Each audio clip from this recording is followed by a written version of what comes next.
Bismillahirrahmanirrahim. Assalamualaikum warahmatullahi wabarakatuh. Alhamdulillah kita bisa berjumpa lagi. Saya Dr. Muhammad Nasir, konsultan dari Kolbu Madani, yakni bagaimana kita bisa memiliki karakter yang berbasis kolbu.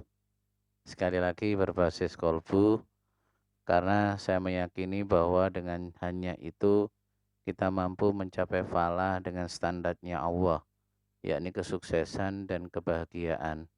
Begitu juga kalau kita mau menginginkan sebuah generasi anak-anak ya sesuai dengan harapan hanya dengan karakter berbasis kolbu, maka kita akan lebih mudah bagaimana bisa membentuk anak ya, apalagi anak itu dari umur 0 hari hingga 10 tahun, 13 tahun itu seperti halnya kita membentuk seperti emas 24 karat ya. Jadi mau dibentuk apa aja gampang.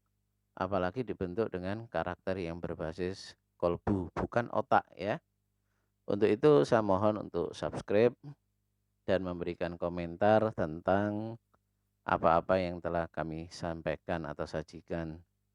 Saudara-saudaraku, kali ini temanya itu agak lucu, yakni ada beberapa orang itu bertanya kepada saya, "Dok, kira-kira itu bagaimana dokter memahami adanya orang yang memiliki kemampuan seperti indigo ya, atau dikatakan orang itu memiliki kemampuan, indera keenam. Kenapa sih kok dikatakan indera keenam ya?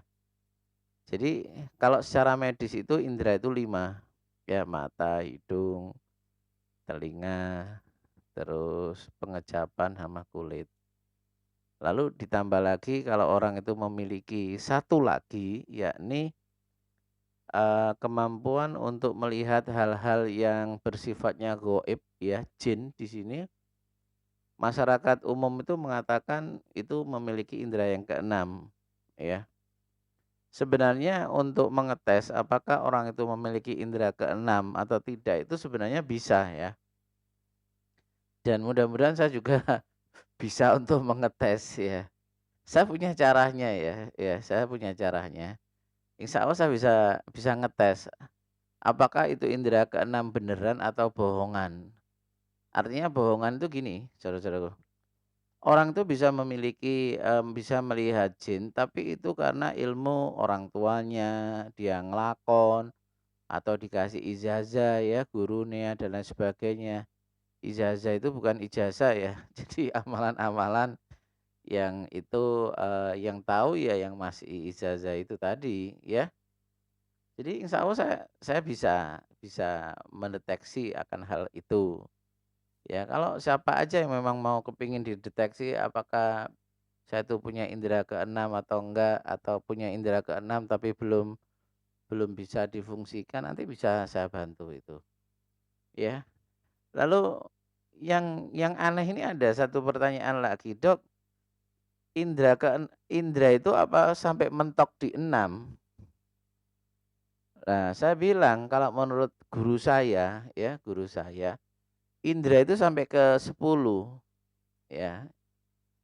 Ya maaf ini bagi orang teman-teman yang berkecimpung di dunia metafisik, sekali lagi minta maaf, saya sendiri Dr. Muhammad Nasir mengatakan indera itu 10, 5 bersifat fisik, 5 bersifat non fisik. Kalau orang hanya ketambahan satu itu bisa melihat jin, ya.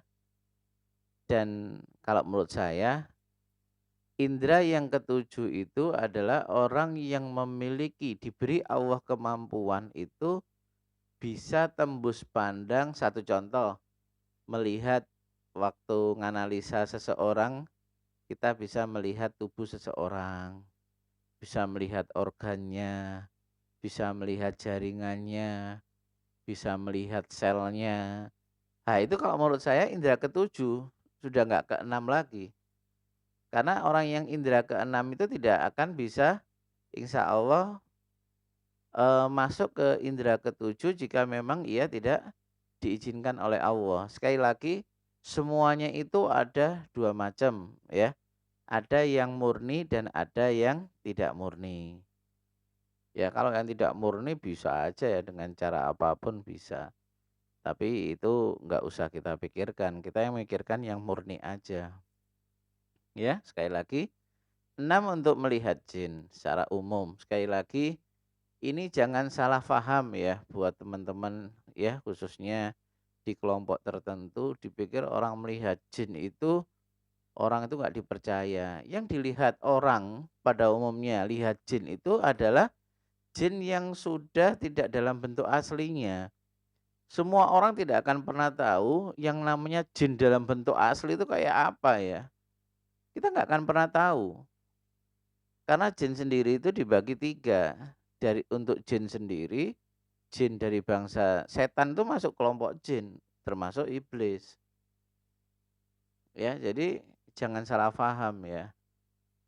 Jadi kita itu kalau misalkan ada orang yang bisa melihat jin itu, ya memang bisa ngelihat, mau diapakan. Ya, jadi bukan berarti wah orang itu ndobol, orang itu bohong dan lain sebagainya, bukan ya. Keliru banget ya. Lalu yang ketujuh itu orang itu bisa lebih dari itu, yakni melihat sesuatu yang lebih spesifik ya di dalam tubuh seseorang, sel, jaringan, organ tubuh ya. Lalu yang kedelapan apa? Orang yang diizinkan oleh Allah untuk melihat ya sesuatu yang ada di dalam kolbu seseorang. Ya, orang yang diberi izin Allah untuk melihat sesuatu yang ada di dalam kolbu seseorang walaupun itu sedikit. Karena memang kolbu itu rahasia Allah. Jadi apapun yang diberikan oleh Allah itu sifatnya sedikit. Meskipun banyak menurut manusia itu untuk ukuran Allah itu kecil sedikit. Ingat hadis Rasulullah mengatakan andai kata laut itu digunakan untuk menulis ya nama-nama Allah atau ayat-ayat Allah, tidak akan bisa menyelesaikan tinta sepanjang lautan yang ada di dunia ini. Bahkan ditambahi lagi pun juga tidak akan bisa mencukupinya karena memang kecil, sedikit ya. Lalu yang kesembilan apa? Yang kesembilan itu orang yang diberi Allah kemampuan untuk melihat malaikat. Nah, kalau menurut saya manusia itu mentoknya itu di indera kedelapan. Karena indera kesembilan itu sudah milik nabi, milik rasul ya. Selain itu kalau menurut saya sih tidak mampu ya, tapi nggak tahu lagi ya. Ini menurut apa yang saya pahami selama ini. Yang ke-10 adalah orang yang bisa melihat Allah, menyaksikan Allah walaupun tidak secara langsung tapi di situ berhadapan-hadapan walaupun dalam bentuk yang lainnya. Satu contoh Nabi Muhammad waktu Isra Mi'raj ya, Nabi Musa ya waktu di Gunung Toa ya atau Lembah Toa. Jadi seperti itu. Jadi kalau menurut saya ada 10. Jadi bukan 6 lagi. Tapi bukan berarti saya mengatakan ini saya tidak ada dasar. Insya Allah saya ada dasar. Seperti itu yang sedikit bisa saya sampaikan tentang masalah penginderaan. Jadi menurut saya, pengalaman saya ada 10 indera, 5 indera itu yang bersifat fisik, 5 indera bersifat non fisik. Dan semoga orang-orang yang diberikan kemampuan itu mampu menjadikan kemaslahatan untuk umat, menambahkan ia untuk lebih sujud dan bersyukur kepada Allah, tidak digunakan untuk menguras ya, menguras dunia ini ya, sak mentok-mentoke, jangan ya, rugi sendiri nanti. Seperti itu yang bisa saya sampaikan. Terima kasih. Assalamualaikum warahmatullahi wabarakatuh.